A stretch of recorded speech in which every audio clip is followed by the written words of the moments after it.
Des fils électriques pendant sur des toits, ils sont portés par des poteaux en bois. Ce dispositif constitue la source d'approvisionnement en électricité pour les ménages d'ici au quartier Odiné-Krouané.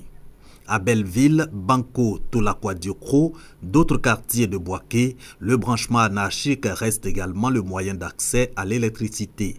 Une alternative à la non-viabilisation de ces quartiers à grande densité de population. Tous ces grands quartiers-là, il n'y a pas de courant chez nous ici. Comment on fait pour avoir la lumière?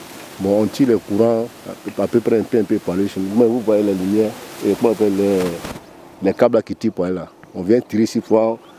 Tu vas derrière là-bas, c'est jusqu'à au moins à 2-3 km comme ça. Les gens habitent pour aller à pas de courant chez nous. La cohabitation avec les fils électriques non protégés, un danger permanent. Déjà 3 morts par électrocution au cours de cette année 2015. Un risque que les populations s'obligent à occulter. C'est dangereux pour nous. Parce que souvent quand il pleut, même souvent là, quand ça tombe à terre par exemple, quand on maille dessus, ça crée des problèmes dans le quartier. Vraiment, on a besoin de courant dans nos quartiers. On a fait des demandes fatiguées depuis, on est ici, moi ici depuis 1998.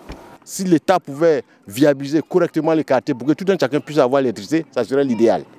Le branchement anarchique n'est pas sans incidence sur les biens électroménagers. Ça n'arrive pas à supporter. Souvent, ça grille les appareils. Le fait que la personne n'est pas trop, le courant se coupe souvent. Et après, le courant revient. La personne qui vient dans l'appareil, ça grille l'appareil. Les câbles qu'on prend pour tirer le courant, c'est les câbles téléphoniques là. Donc il n'y a pas assez de force dedans. Comme à Bouaké, dans de nombreuses villes ivoiriennes, le branchement anarchique a pris des proportions importantes. Le phénomène représente pour la compagnie ivoirienne d'électricité CIE une perte annuelle de 2 milliards de francs CFA.